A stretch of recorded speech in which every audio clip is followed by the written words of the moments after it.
मौलाना मुज़फ़्फ़र हुसैन कांधलवी रहमहुल्लाह, इनके बारे में आता है कि अक्सर दीनी असफ़ार में मसरूफ़ होते थे, दूर दराज के सफ़र किया करते थे।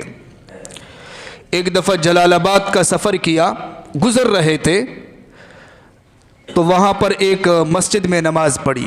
मस्जिद वीरान पड़ी थी, कोई भी नहीं था। सबसे पहले हज़रत ने मस्जिद की सफाई की, सफाई के बाद वज़ू किया, वहाँ नमाज़ पढ़ी।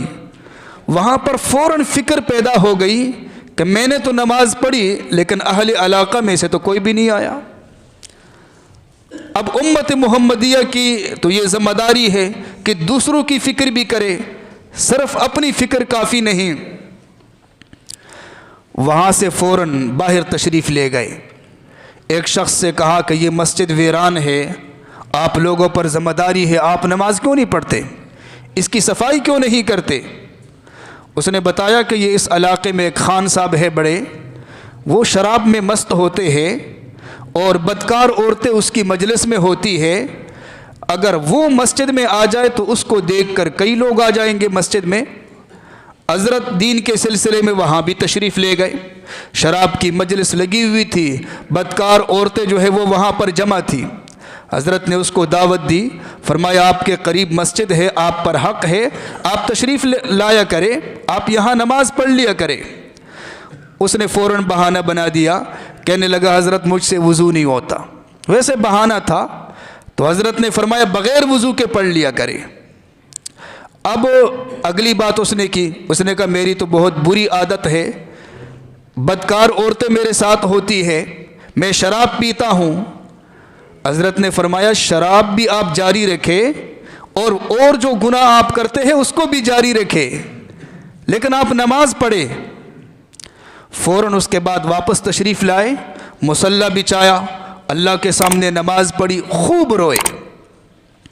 एक शख्स वहाँ पर खड़े थे, अर्ज़ करने लगे हज़रत आपने तो अजीब कमाल कर दिया। दो बातें बड़ी अजीब है, एक उसने कहा कि मैं शराब नहीं छोड़ सकता, आपने फरमा दिया ठीक है पीते रहो। उसने कहा मैं वज़ू नहीं कर सकता, आपने उसको कह दिया बग़ैर वज़ू के पढ़ लिया करे। यह आपने, और दूसरी बात यह है कि वापस आकर आपने मुसल्ला बिछाया और आप रो पड़े, इसकी वजह आप बताइए।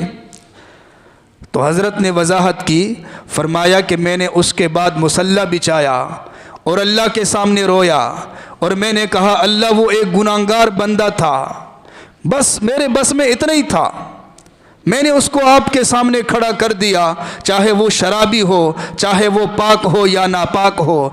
दिलों को फेरने वाली ज़ात आपकी ज़ात है, आप उसके दिल को फेर दे और उसके दिल के अंदर गुनाह की नफ़रत पैदा कर दे और उसके दिल के अंदर ईमान और इस्लाम की मोहब्बत पैदा कर दे। बस मैंने इतना कह दिया, बाकी दिलों को फेरने वाली ज़ात अल्लाह की ज़ात है। इन्न क़ुलूब बनी आदमा बैन इस्बअैन मिन असाबिइर रहमान, बनी आदम के दिल अल्लाह ताला के कब्ज़े कुदरत में है, युक़ल्लिबुहा कैफ़ यशा, जिस तरफ अल्लाह ताला चाहते हैं पलटा देते हैं। इसलिए तो नबी अलैहिस्सलाम ने दुआ सिखलाई, अल्लाहुम्मा सब्बित क़ल्बी अला दीनिक।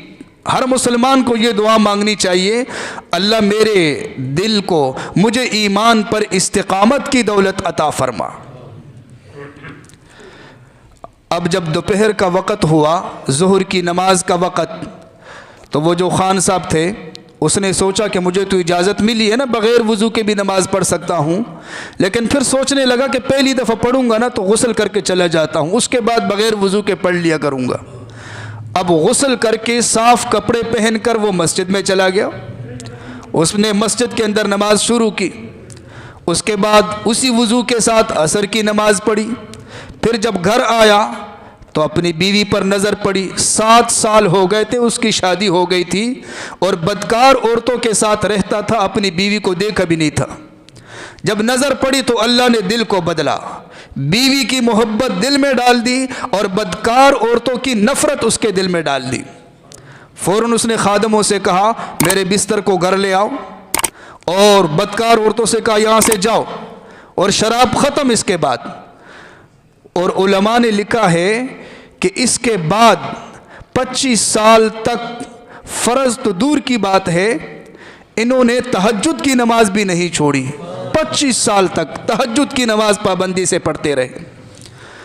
अब मौलाना सिर्फ आए, मस्जिद की सफाई की, उसके घर तशरीफ़ ले गए और एक दफ़ा उससे बात की, उसकी ज़िंदगी बदल गई।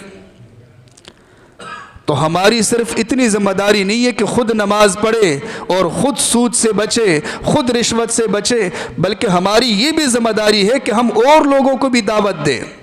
पूरी उम्मत मुस्लिमा की फ़िक्र ये हमारी ज़िम्मेदारी है। अल्लाह तबारक व तआला हमें अमल करने की तौफीक।